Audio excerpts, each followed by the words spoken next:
So, ang tanong guys, ano nga ba yung iba-vlog ko? Oh my God, ang hirap mag-isip. Akala nyo naman, madali. Oh my God. So, ngayon, napapaisip ako kung ano yung iba-vlog ko talaga.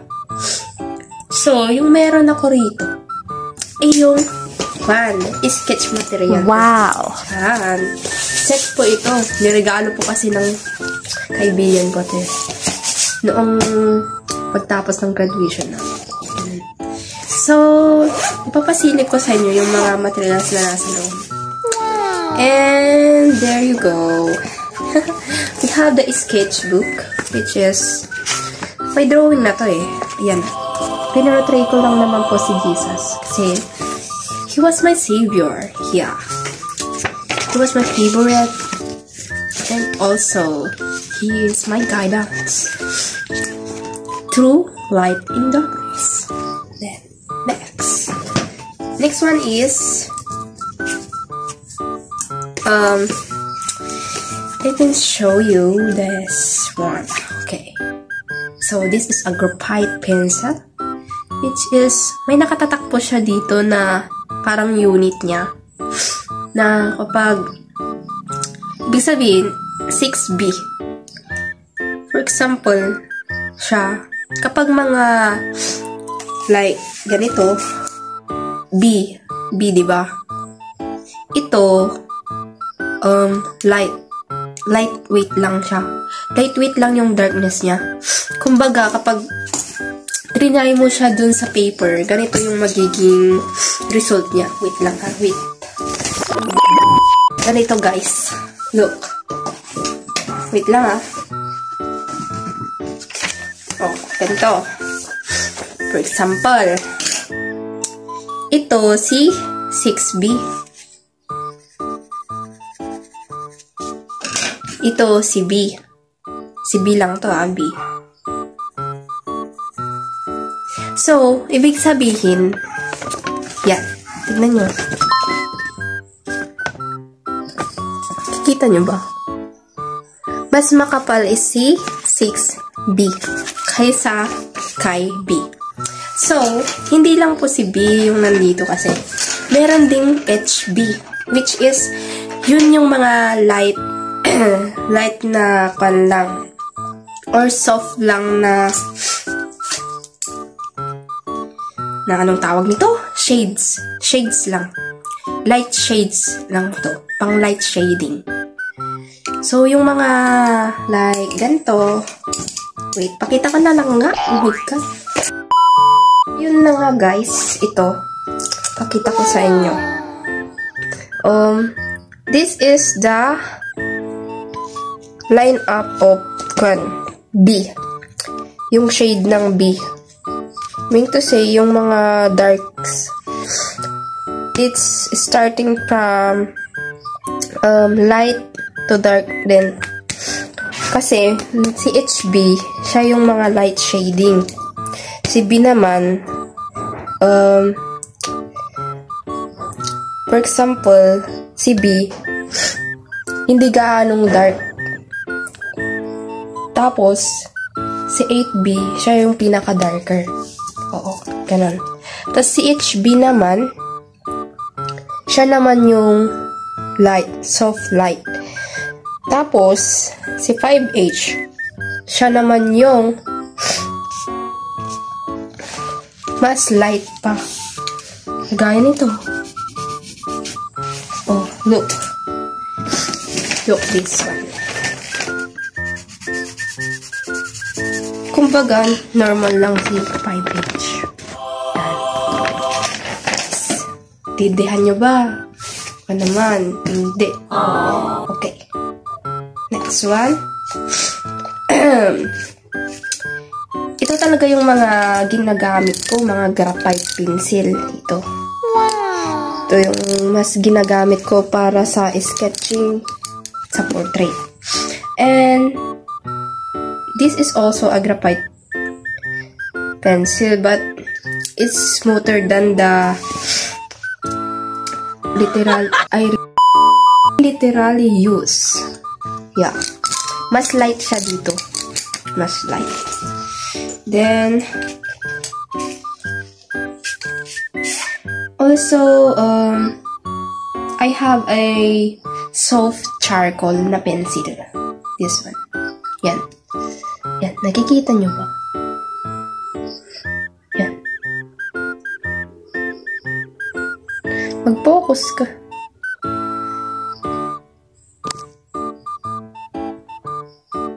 Yan.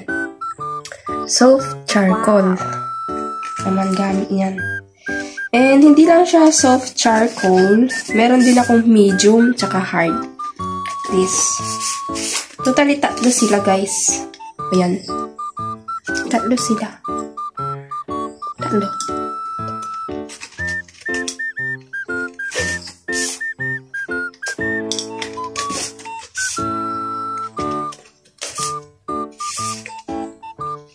And also, I have an adjustable metallic na pan para sa pencil. For example, ganito, di ba?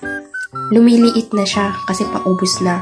Pwede mo siyang ipasok dito para meron ka na namang handle para kapag lumiit ito, meron ka pa ring handle. Pwede mo pa rin siyang magamit kahit maliit na itong pencil na to. Ganun. Kaya ganito yung gamit ng adjustable pencil tool. Next one is my cutter. It's my cutter blade. Gusto mo cutterin kita? Joke. Kasi ganito yung cutter. Yung gamit niya. Hala! What happened to my cutter? Oh my god. It's rusty. Okay, next one is my favorites in types of blending. I use this large, pero hindi ko pa ginagamit. Pero ang ginagamit ko talaga itong small size. Itong medium, no din. Hindi ko pa trinay. Itong mga blending stamp ko na 3 ito, maganda sila gamitin para sa shading. Kasi, sila yung parang nagbe-blend ng lahat ng shades ng pencil graphite. Kaya mas na-accurate lang yung shading in terms of using blending stamp. Para hindi magano makita yung mga parang greasy na texture, ganun. Yeah. The next one is my hard eraser. This is our hard eraser. So, yung brand niya, Vinyl. Wow! Char. Nakatatak kasi, the Vinyl eraser. Next one is, wait lang. Next one is a charcoal sticks. Yeah, charcoal sticks, guys. So, I have a 3. Wow. Charcoal stick. So, this is the soft one. And what is this? The medium charcoal and the hard one, charcoal. So, hindi ko pa na-try na gamitin ito kasi nga, nagtra-practice pa lang ako. Nagtra-practice pa lang. So, next one is Teka lang. Meron din akong mga malalaking charcoal stick. So, kagaya din dun sa arrangement niya, may soft, medium, tsaka hard din ako. Yun. And also, I have my kneading eraser. So, ginagamit ko to para sa mga highlights, pang details, tsaka pambura ng maliliit na na sizes ng mistakes ko dun sa portrait. Kaya ito yung gamit ko. Nilaro-laro ko pa ito eh.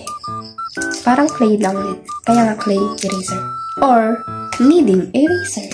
Ganun. The next one is I have also a sandpaper. sandpaper na pwede mo ditong ikuskus yung blending stamp mo. Para ano siya, ma-sharpen. Ganyan no, parang ganito. Pakita ko sa inyo. Yan. Pero napudpud kasi itong blending stamp ko. Kaka-draw ko kasi ng ano. Kaka-blend ko kasi ng mga portrait. Kaya, yan. Ganyan yung gamit niya. At saka, nandito pa yung ano ko, guys. Tawag nito? Sharpener. Yeah. I have also a sharpener. Yeah. Wow. Ito, yung sharpener ko na maliit. So, pwede ko siyang gamitin sa sa graphite pencils ko din. And also, in charcoal pencils. Yeah. And hindi lang po plastic yun. Plastic made. Meron din akong metallic made na sharpener. Which is, dalawa yung butas. Yung isa maliit, tas isa malaki. Yan. So, mas maganda din to para sa charcoal. Kung sa graphite, kahit yung plastic na lang. Kasi nga, mas maganda kung sa charcoal yung metallic na sharpener. Kaya yun, guys. So, gusto nyo ba akong mag-drawing? Oh, wow! Ang tanong. So, let's go. So, yun nga guys, nandito pala si Kylo. So, bago ang lahat guys, di ba mag-i-sketch ako.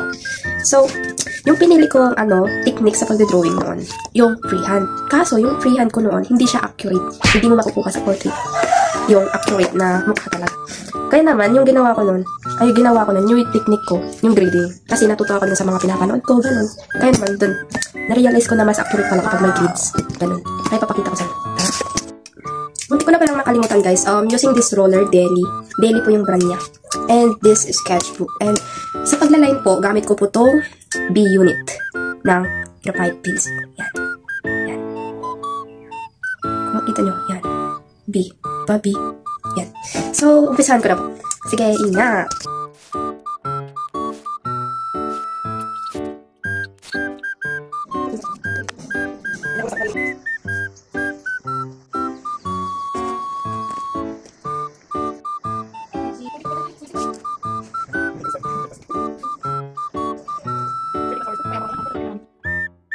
So, yun na nga guys. So, hindi ko pa siya natatapos. Ito pa lang yung natapos ko. So, hindi pa siya masyadong accurate. Kumbaga. Kaya naman, itutuloy ko siya. So, tara na. And then guys, gamit tong kneading eraser. Yung gagamitin ko sa pang-highlight dito sa mukha. Para magkaroon siya ng detail. So, una, kailangan na muna natin inib ito. Ganyan. Parang nilaram lang. Ganyan. Yan. Ganyan. Tapos, sa pag-highlight dito sa mukha, i-dodge lang natin dito. Sa mukha niya. Ganyan. Dito sa sa nose, hanggang dito sa cheeks, and dyan sa mata, dito sa noo. Ganito. Ganyan lang siya.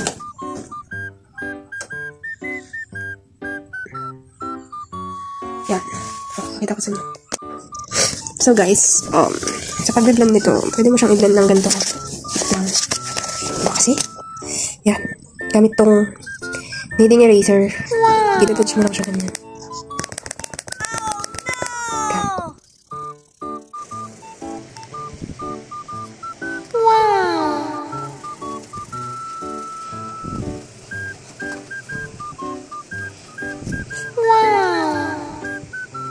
So, yun na nga guys. Gusto ko lang ipakita ko maganda kong portrait. Ito, yung natapos ko ng portrait. Yan, tsalala. So, ngayon guys, if kayo nahihirapan pa rin sa pag-blend, ang may recommend ko lang sa inyo ay gumamit kayo ng ganito ng brush. Pwede yung hard brush, pwede din ito. Basta hard brush. Mas maganda kasi kapag brush yung ginamit mo pang blend dito sa portrait. Kasi mas magiging smooth yung shading at blending niya.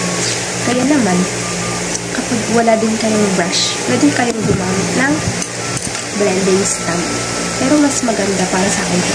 Ito yung gagamitin mo. Kaya, yun lang guys. At, I hope na next, manood na kayo ng kayo sa akin.